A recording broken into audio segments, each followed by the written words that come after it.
ಸಚಿವ ಸಂಪುಟ ವಿಸ್ತರಣೆಯ $1 ಮಿಲಿಯನ್ ಪ್ರಶ್ನೆ ಏನಿತ್ತು ಅದಕ್ಕೀಗ ಉತ್ತರ ಸಿಕ್ಕಿದೆ. ಪಟ್ಟಿ ಫೈನಲ್ ಆಗಿದೆ. 20 ಜನರ ಪಟ್ಟಿಯನ್ನು ಹೈಕಮಾಂಡ್ ಫೈನಲ್ ಮಾಡಿ ಕಳಿಸಿದೆ.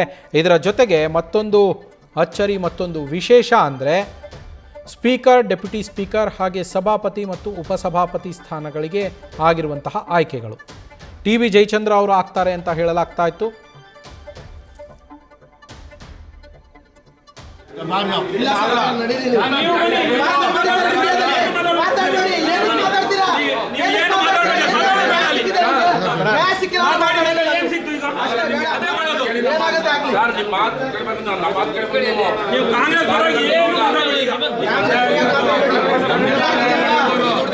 ಎಲ್ಲ ಸೇರಿ ರಾಜೀನಾಮೆ ಕೊಟ್ಬಿಟ್ಟು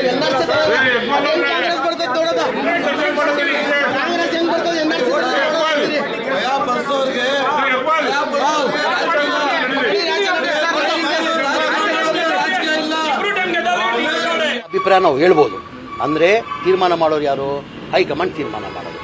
ನಾವು ಸುಮ್ಮನೆ ಹೋಗಿ ದಿಲ್ಲಿಯಲ್ಲಿ ನಮ್ಗೆ ಕೊಡಿ ನಿಮ್ಗೆ ಕೊಡಿ ಅಂದರೆ ಅದೆಲ್ಲ ಆಗಲ್ಲ. ಅಭಿಪ್ರಾಯ ಹೇಳ್ಬೋದು, ಇಂಥವ್ರನ್ನ ಕೊಡಿ ಅಂಥವ್ರನ್ನ ಕೊಡಿ ಅಂತ. ಅವರು ಅಲ್ಟಿಮೇಟ್ ತೀರ್ಮಾನ ಮಾಡೋರು ಯಾರು? ಹೈಕಮಾಂಡ್. ಹೈಕಮಾಂಡ್ ಯಾರಿಗಾನ ಮಾಡಬೇಕಾದ್ರೆ ಸುಮ್ಮ ಮಾಡಲ್ಲ. ಮಂತ್ರಿ ಮಾಡಬೇಕಾದ್ರೆ ಅವ್ರದ್ದೇ ಅಂತ ಒಂದು ಸರ್ವೆ ಮಾಡಿರ್ತಾರೆ. ಸರ್ವೆ ಮಾಡಿ ಪಕ್ಷಕ್ಕೆ ಎಲ್ಲ ಲಾಭ ಆಗ್ತದೆ, ಅದಕ್ಕಿಂತ ಹೆಚ್ಚಾಗಿ ರಾಜ್ಯಕ್ಕೆ ಮಂತ್ರಿ ಮಾಡಿದ್ರೆ ಈ ರಾಜ್ಯದ ಜನಕ್ಕೆ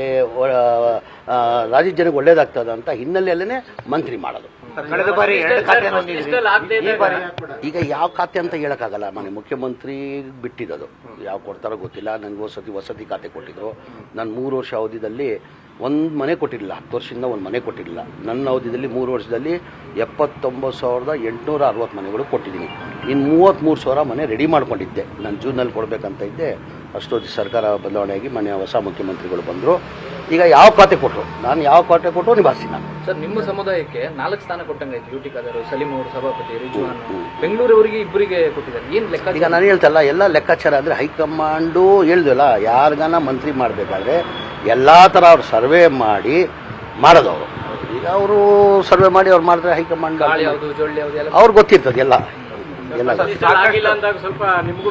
ಏನಿಲ್ಲ, ಅವತ್ತೇ ನಾನು ಮಾಧ್ಯಮದಲ್ಲಿ ಹೇಳಿದ್ದೀನಿ. ಫಸ್ಟ್ ಲಿಸ್ಟಲ್ಲೇ ನಾನು ನಿರೀಕ್ಷೆ ಇಟ್ಕೊಂಡಿದ್ದೆ ನಂದು ಆಗ್ತದಂತ. ಅದು ಆಡಿಯೋ ಬಂದಿದ್ದರಿಂದ ನಾನು ಹಿನ್ನಡೆ ಆಗಿದೆ ಅಂತ ಮೊನ್ನೆ ಮಾಧ್ಯಮದಲ್ಲಿ ಹೇಳಿದ್ದೀನಿ. ನಾನು 2ನೇ ಪಟ್ಟಿದಲ್ಲಿ ನಿರೀಕ್ಷೆ ಇಟ್ಕೊಂಡಿದ್ದೀನಿ, ಆಗ್ತದೆ ಅಂತ ನಿರೀಕ್ಷೆ ಇಟ್ಕೊಂಡಿದ್ದೆ. ಆದರೆ ಪಕ್ಷ ಹೈಕಮಾಂಡ್ ಏನು ನಿರ್ಧಾರ ಮಾಡ್ತಾರೆ ಅದಕ್ಕೆ ಬದ್ಧ. ನನ್ನ ಮಂತ್ರಿ ಮಾಡಿದ್ರು ಸರಿ, ಇಲ್ಲ ನೀನು 28 ಚುನಾವಣೆ ಬರ್ತದೆ, ನಿನ್ನ ಪಕ್ಷಕ್ಕೆ ಕೆಲಸ ಮಾಡಿದ್ರು ಪಕ್ಷಕ್ಕೆ ನಾನು ಕೆಲಸ ಮಾಡೋಕ್ಕೂ ಸಿದ್ಧ ಆಗಿದೆ. ಇವತ್ತು ನನ್ನ ಜವಾಬ್ದಾರಿ ಕೊಟ್ಟಿದ್ದಾರೆ. ಏನ್ ವಿರೋಧಿಗಳು ಯಾರಿಲ್ಲ. ವಿರೋಧಿಗಳು ಹೇಳ್ತಾರ ಕೇಳಿ ಒಂದು ನಿಮಿಷ. ಅವ್ರು ಈಗ ಅದು ಏನೇನು ಪ್ರಯತ್ನ ಮಾಡಿದ್ರು ಅದು ಬೇಡ. ಅದೆಲ್ಲ ಈಗ ಪಕ್ಷ ನನಗೆ ಜವಾಬ್ದಾರಿಯನ್ನು, ಆ ಜವಾಬ್ದಾರಿಯನ್ನು ನಿಭಾಯಿಸ್ತದೆ. ನೀವು ಅವ್ರು ಕೇಳ್ಬೇಕದು, ಅವ್ರು ಕೇಳ್ಬೇಕದು.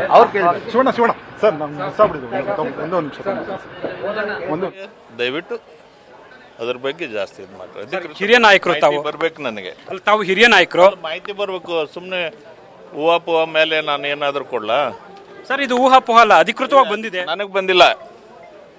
ನನಗಿನ್ನ ಯಾವ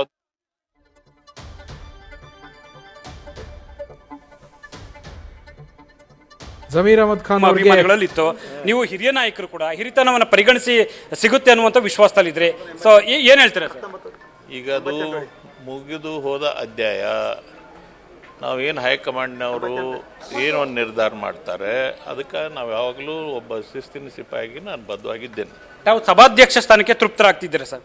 ಅದು ಮುಂದೆ ಅವ್ರಲ್ಲಿಂದ ಏನಾದ್ರು ಬಂದ ಮೇಲೆ ಹೇಳ್ತೇನೆ. ನಾನು ಅಲ್ಲ, ಬಂದ್ಮೇಲೆ ಅದನ್ನ ಒಪ್ಕೊಳ್ತೀರಲ್ವಾ ಸರ್? ಬಂದ ಮೇಲೆ ನಾನು ಹೇಳ್ತೇನೆ. ಇನ್ನೂ ಅದ್ರ ಬಗ್ಗೆ ತೀರ್ಮಾನ ಮಾಡಿಲ್ವಾ? ಅಲ್ಲ, ನನಗೆ ಬಂದಿಲ್ಲ ಅಧಿಕೃತ ಮಾಹಿತಿ. ಅಲ್ಲ, ಅಧಿಕೃತ ಬಂದ್ಮೇಲೆ ತಾವು ಒಪ್ಕೊಳ್ತೀರಾ? ಅದು ಮುಂದೆ ಹೀಗೇನು ಹೇಳಿ ಬಂದ್ಮೇಲೆ ಹೇಳ್ತೀನಿ. ಇದಿಷ್ಟು ಕೂಡ ಬಿ.ಎಸ್. ಪಾಟೀಲ್ ಅವರ ಸ್ಪಷ್ಟವಾದ ಮಾತುಗಳು. ಕ್ಯಾಮ್ರಾ ಪರ್ಸನ್ ಬೈರೇಶ್ ಜೊತೆ ಹರೀಶ್ ಕಾಕೊಳ್ಳಿ, ಫಸ್ಟ್ ಬೆಂಗಳೂರು.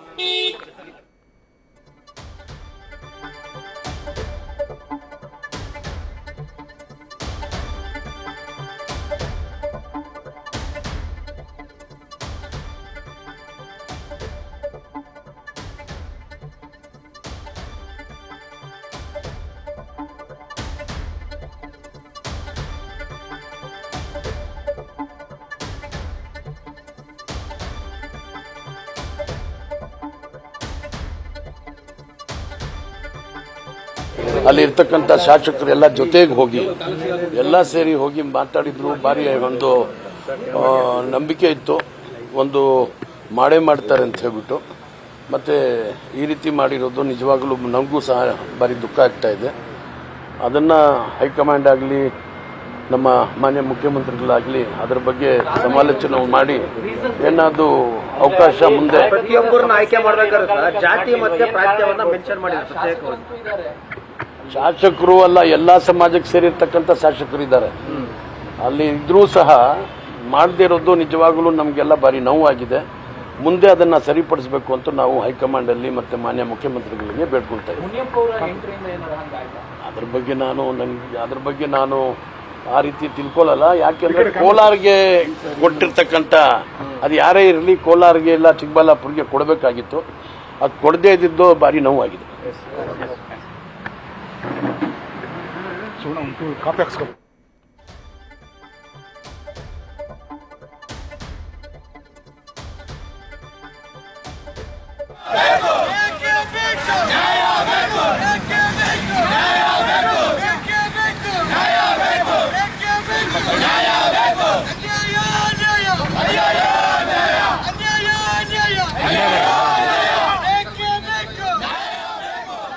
ಸಚಿವ ಸಂಪುಟ ವಿಸ್ತರಣೆಯ ಪಟ್ಟಿ ಹೊರ ಬರ್ತಾ ಇದ್ದಂತೆ ಅಸಮಾಧಾನ ಕೂಡ ಕಾಂಗ್ರೆಸ್ನಲ್ಲಿ ಜೋರಾಗ್ತಾ ಇರುವಂಥದ್ದು. ಒಂದು ಕಡೆಗೆ GS ಪಾಟೀಲ್ ಅವರು ಸಚಿವ ಸ್ಥಾನದ ಆಕಾಂಕ್ಷಿಯಾಗಿದ್ದರು, ಅವರನ್ನು ಸ್ಪೀಕರ್ ಸ್ಥಾನಕ್ಕೆ ಆಯ್ಕೆ ಮಾಡಲಾಗಿದೆ. ನನಗಿನ್ನೂ ಅಧಿಕೃತ ಪಟ್ಟಿ ಬಂದಿಲ್ಲ, ಬಂದಾಗ ನೋಡೋಣ. ಆದರೆ ಮಂತ್ರಿ ಸ್ಥಾನ ಸಿಗದೆ ಇರೋದು ಬೇಸರ ಆಗಿದೆ ಅಂತ ಹೇಳಿ ಅವರು ಹೇಳಿದರು. ನಜೀರ್ ಅಹಮದ್ ಅವರು ಕೂಡ ನನಗೆ ದುಃಖ ಆಗಿದೆ ಅಂತ ಹೇಳ್ತಾ ಇದ್ರು. ಇನ್ನು ತನ್ವೀರ್ ಸೇಠ್ ಅವರು ನನ್ನ ಬೆಂಬಲಿಗರ ಜೊತೆ ಸಭೆ ನಡೆಸಿ ನಾನು ಮುಂದಿನ ನಿರ್ಧಾರವನ್ನು ಕೈಗೊಳ್ತೇನೆ ಅಂತಲೇ ಹೇಳಿದ್ದಾರೆ. ಇದೀಗ ಅವರ ಬೆಂಬಲಿಗರೇನೆ ನಮ್ಮ ನಾಯಕನಿಗೆ ಅನ್ಯಾಯ ಆಗಿದೆ, ಸಚಿವ ಸ್ಥಾನವನ್ನು ಕೊಡದೆ ಅನ್ಯಾಯವನ್ನು ಮಾಡಲಾಗ್ತಾ ಇದೆ ಅಂಥೇಳಿ ರಸ್ತೆಯಲ್ಲಿ ಕುಳಿತುಕೊಂಡು ಪ್ರತಿಭಟನೆಯನ್ನು ಮಾಡ್ತಾ ಇದ್ದಾರೆ. ಹೈಡ್ರಾಮಾವನ್ನು ಮಾಡ್ತಾ ಇರುವಂಥದ್ದು. ಅಲ್ಲಿ ತನ್ವೀರ್ ಸೇಠ್ ಅವರು ಕೂಡ ಈ ಬಾರಿ ಸಚಿವ ಸ್ಥಾನದ ಆಕಾಂಕ್ಷಿಯಾಗಿದ್ದರು. ನಾನು ಪಕ್ಷದ ನಿಷ್ಠಾವಂತ ಕಾರ್ಯಕರ್ತ, ಪಕ್ಷಕ್ಕೋಸ್ಕರ ಸಾಕಷ್ಟು ದುಡಿದಿದ್ದೇನೆ. ಪಕ್ಷ ನನ್ನ ನಿಷ್ಠೆಯನ್ನು, ನನ್ನ ಕೆಲಸವನ್ನು, ನನ್ನ ಲಾಯಲ್ಟಿಯನ್ನು ನೋಡಿ ನನಗೆ ಅವಕಾಶವನ್ನು ಕೊಡುತ್ತೆ ಅನ್ನುವ ನಂಬಿಕೆ ನನಗಿದೆ. ನಾನು ದೆಹಲಿಗೆಲ್ಲ ಹೋಗಿ ಲಾಬಿಯನ್ನು ಮಾಡುವಂಥವನ್ನೆಲ್ಲ ಮಾಡೋದು ಇಲ್ಲ ಅನ್ನೋದನ್ನು ನ್ಯೂಸ್ ಫಸ್ಟ್ನ ಜೊತೆಯಲ್ಲಿ ಮಾತನಾಡುವಂತಹ ಸಂದರ್ಭದಲ್ಲೇ ಹೇಳಿದರು ತನ್ವೀರ್ ಸೇಠ್ ಅವರು. ಈಗ ಅವರಿಗೆ ಸಚಿವ ಸ್ಥಾನ ಮಿಸ್ ಆಗಿದೆ. ಇವತ್ತು ಕೂಡ ಮಾತನಾಡುವಂತಹ ಸಂದರ್ಭದಲ್ಲಿ ಹೇಳಿದರು, ಸಿದ್ದರಾಮಯ್ಯನವರ ಸಂಪುಟದಲ್ಲಿಯೇ ಅವಕಾಶವನ್ನು ಕೊಡಬೇಕಾಗಿತ್ತು, ಆದರೆ ನನಗೆ ಅವಕಾಶವನ್ನು ಕೊಡಲಿಲ್ಲ. ಆಗ ನನಗೆ ಸಮಾಧಾನವನ್ನು ಪಡಿಸಿದ್ರು ಬಂದು. ಆಗಲೂ ನನಗೆ ಹೇಳಿದ್ದು, ನಿಮ್ಮ ಜಿಲ್ಲೆಯವರಿಗೇನೆ ನಾವು ಮುಖ್ಯಮಂತ್ರಿಯನ್ನು ಮಾಡಿದ್ದೇವೆ, ಹೀಗಾಗಿ ನಿಮಗೆ ಸಚಿವ ಸ್ಥಾನವನ್ನು ಕೊಡೋದು ಕಷ್ಟ ಸಾಧ್ಯ, ಅದಕ್ಕೋಸ್ಕರ ಈಗ ಕೊಡೋದಕ್ಕಾಗಲ್ಲ. 2.5 ವರ್ಷ ಅಂಥೇಳಿ ನಾವೊಂದು ರೂಲ್ಸನ್ನು ಮಾಡಿಕೊಂಡಿದ್ದೇವೆ. ಆಮೇಲೆ ಮತ್ತೆ ಸಂಪುಟ ಪುನರ್ರಚನೆ ಅಥವಾ ಸಂಪುಟ ವಿಸ್ತರಣೆ ಏನು ಮಾಡ್ತೇವೆ, ಆ ಸಂದರ್ಭದಲ್ಲಿ ನಿಮಗೆ ಅವಕಾಶವನ್ನು ಕೊಡ್ತೇವೆ ಅನ್ನುವ ಭರವಸೆಯನ್ನು ಖುದ್ದು ಕಾಂಗ್ರೆಸ್ನ ಹೈಕಮಾಂಡ್ ನಾಯಕರೇ ಕೊಟ್ಟಿದ್ದರು. ನಮ್ಮ ಕರ್ನಾಟಕದ ಕಾಂಗ್ರೆಸ್ ಉಸ್ತುವಾರಿಯಾಗಿರುವಂತಹ ಸುರ್ಜೇವಾಲಾ ಅವರೇ ನನಗೆ ಹೇಳಿದ್ರು. ಆದರೆ ಕೊಟ್ಟ ಮಾತಿನಂತೆ ನನಗೆ ಮಂತ್ರಿ ಸ್ಥಾನವನ್ನು ಅವರು ಕೊಟ್ಟಿಲ್ಲ. ಕೊಡ್ತಾರೆ ಎನ್ನುವ ನಿರೀಕ್ಷೆಯಲ್ಲಿದ್ದೆ. ನನ್ನ ಕೆಲಸವನ್ನು ಗುರುತಿಸಿ, ನನ್ನ ನಿಷ್ಠೆಯನ್ನು ಗುರುತಿಸಿ ನನಗೆ ಅವಕಾಶವನ್ನು ಕೊಡ್ತಾರೆ ಅಂತ ಹೇಳಿ ನಾನು ಭಾವಿಸಿದ್ದೆ. ಆದರೆ ಅವರು ಕೊಟ್ಟಿಲ್ಲ. ಮುಂದಿನ ನಿರ್ಧಾರವನ್ನು ಕೈಗೊಳ್ಳೋದಕ್ಕೂ ಮೊದಲು, ಯಾಕೆಂದರೆ ಕರ್ನಾಟಕದಲ್ಲಿ ಸುಸ್ಥಿರ ಸರ್ಕಾರವನ್ನು ಕೊಡಬೇಕು ಅನ್ನೋದು ನಮ್ಮ ಉದ್ದೇಶ ಆಗಿತ್ತು. 136 ಸ್ಥಾನಗಳು ಬಂದಿದ್ದಾವೆ. ನಾವು ಸುಸ್ಥಿರ ಸರ್ಕಾರವನ್ನು ಕೊಡಬೇಕು ಅಂಥೇಳಿ ಎಲ್ಲರೂ ಶ್ರಮಿಸಿದ್ದೇವೆ. ಹಾಗಾಗಿ ಮುಂದಿನ ನಿರ್ಧಾರವನ್ನು ನಾನು ಏಕಪಕ್ಷೀಯವಾಗಿ ತೆಗೆದುಕೊಳ್ಳೋದಕ್ಕಾಗಲ್ಲ. ನನ್ನ ಬೆಂಬಲಿಗರ ಜೊತೆ ಚರ್ಚಿಸ್ತೇನೆ, ಅದಾದ ಮೇಲೆ ನಿರ್ಧಾರವನ್ನು ತೆಗೆದುಕೊಳ್ತೇನೆ ಅಂಥೇಳಿ ತನ್ವೀರ್ ಸೇಠ್ ಅವರು ಹೇಳಿದರು. ಇದೀಗ ಅವರ ಬೆಂಬಲಿಗರು ಬೀದಿಗೆ ಇಳಿದು ಪ್ರತಿಭಟನೆಯನ್ನು ನಡೆಸ್ತಾ ಇದ್ದಾರೆ. ನ್ಯೂಸ್ ಫಸ್ಟ್ ನಿರ್ಭೀತಿಯಿಂದ ನಿಮ್ಮ ಪರವಾಗಿ.